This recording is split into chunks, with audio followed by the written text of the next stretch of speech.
Olá, irmãos, paz e graça. Quero compartilhar com vocês algum conteúdo bíblico e eu sei que existem várias linhas teológicas diferentes e se existem várias, não tem como todas estarem certas. Só existe uma opção. Ou uma está certa e a outra está errada, ou as duas estão erradas e a certa é uma outra, uma terceira. E existem as duas básicas, que são calvinismo e arminianismo. E eu quero propor aqui para você a minha opinião sobre qual das duas está certa ou se na verdade é uma terceira. Acompanhe comigo alguns textos que nós vamos editar. Eu vou fazer um vídeo bem curto, não vou me aprofundar para que você possa entender o que eu quero dizer. Eu vou falar sobre o Tribunal de Cristo e você vai entender de que grupo você faz parte. Está escrito assim em 2 Coríntios capítulo 5, versículo 10. Porque todos devemos comparecer ante o tribunal de Cristo, para que cada um receba segundo o que tiver feito por meio do corpo, ou bem ou mal. A primeira coisa que você precisa entender é que esse texto foi escrito por Paulo, que era um cristão, e foi mandado para os cristãos da igreja de Corinto. Então ele não está falando da humanidade inteira, porque a humanidade inteira não vai comparecer diante do tribunal de Cristo. Existem no mínimo três julgamentos na Bíblia. E existe o tribunal de Cristo, existe o juízo final e existe o juízo das nações. A igreja, as pessoas que creram no Senhor Jesus, elas vão comparecer apenas para serem julgadas no tribunal de Cristo. Então ali Deus vai tratar com elas, entendeu? Ou elas vão receber pelo bem que fizeram, cumpriram, agradaram a Deus, ou elas vão receber pelo mal que fizeram, por terem sido servos, inúteis, servos que não cumpriram a vontade do seu Senhor. Então vamos ver agora o texto que fala do tribunal de Cristo acontecendo na prática.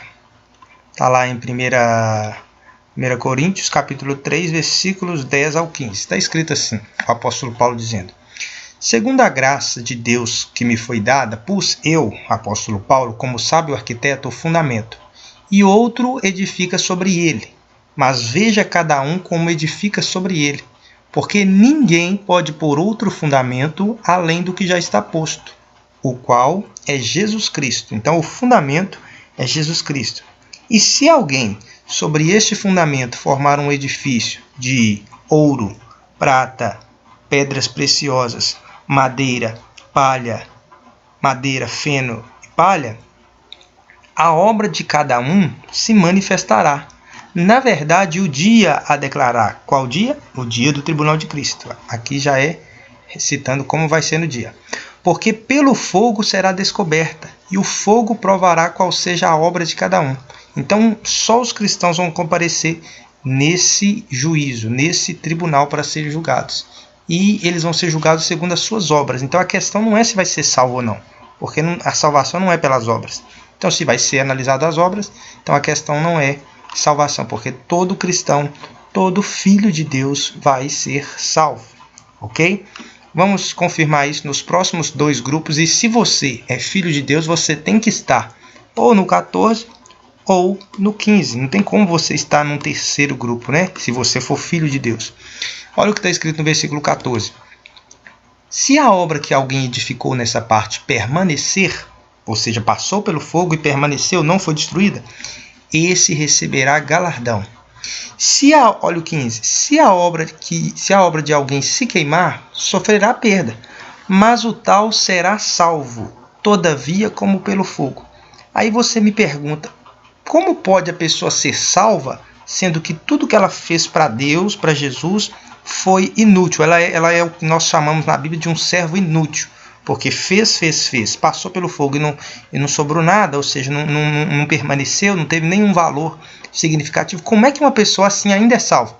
A resposta é simples, é porque a salvação não tem a ver com nenhuma obra que você faz ou deixa de fazer. Como é que uma pessoa é salva? Está lá em Efésios 2,8.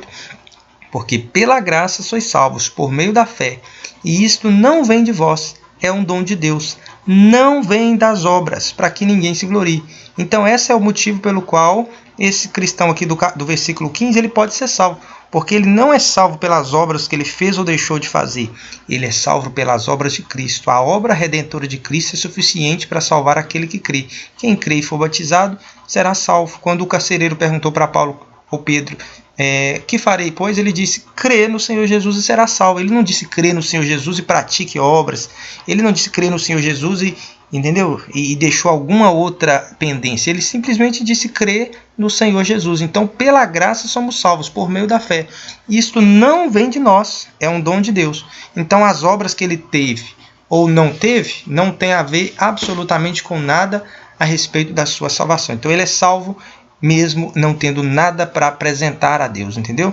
Tem aqui Todavia pelo Fogo, é uma disciplina que ele vai ter, mas nós não vamos falar nisso nesse vídeo. Então, o que eu quero que você entenda? Lendo esse texto de 1 Coríntios capítulo 3, versículos 10 ao 15, nós podemos entender que existem pelo menos 3 grupos de pessoas. Pelo menos 3 grupos. Quais? Aqueles que não creem no Senhor Jesus, ou seja, eles não têm o fundamento, no caso Jesus, eles não creem no Senhor Jesus, eles não são nem salvos. Segundo grupo, eles creem no Senhor Jesus, são salvos, é os do versículo 15. E tem os do 14, que além de crer no Senhor Jesus, eles praticaram obras dignas de um galardão, e vão ter um galardão. Então, como é que isso se desenrolou para que esses 3 grupos fossem definidos? Estão aqui a humanidade inteira, né, antes da fundação do mundo. Só para deixar claro que depois, nos próximos vídeos, nós vamos falar sobre predestinação, como é que funciona isso na Bíblia, se existe ou não, né? Mas vamos entender como é que se separou esses 3 grupos que eu falei. Todo ser humano adulto, sem Jesus, sem o fundamento, ele é sem salvação. Aqui, ó, o grupo número 2, sem salvação. Entendeu? Aí o Senhor Jesus disse, ide por todo mundo e pregai o evangelho a toda criatura. Quem crê e for batizado será salvo. Eu prego para os 100, a toda criatura, mas nós sabemos que não é todo mundo que crê. Então vamos supor que 70 creram, né? Aqui tem 100 bolinhas, vamos supor que 70 creram. Então eles já avançaram para aquela categoria lá, pelo menos salvo, todavia pelo fogo, aqui do versículo de número 15. Ó. Eles já estão pelo menos nesse grupo, porque eles creram no Senhor Jesus. A Bíblia diz que quem crê no Senhor Jesus será salvo.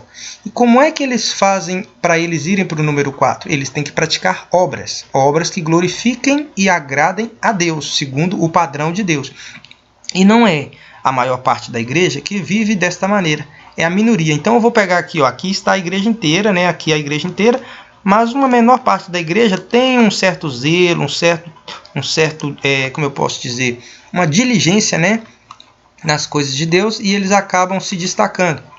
Vou colocar aqui essas bolinhas azuis para você entender a diferença. Vou colocar esses aqui de vermelho para ficar diferente a cor dela das outras. Então nós temos 3 grupos de pessoas. Primeiro grupo, número 2, eles não têm nem o fundamento, não creem no Senhor Jesus. Grupo número 3, eles creem no Senhor Jesus, ou seja, eles têm o fundamento, mas ficam aqui no grupo número 3. Por quê? Porque eles creram no Senhor Jesus, mas não tiveram obras que pudessem dar a eles um galardão.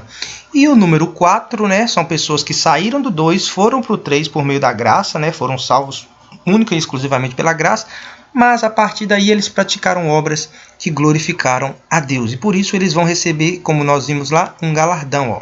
Se a obra que alguém edificou nessa parte, né, permanecer, passou pelo fogo, permaneceu, receberá galardão. Então, qual é o galardão que eles vão receber? Que galardão é esse que eles vão receber, visto que eles praticaram obras que glorificaram a Deus? Vamos entender o galardão lendo mais alguns textos. Então entenda os 3 grupos e você vai ver que esses 3 grupos se repetem com mais um texto que nós vamos ler. Presta atenção.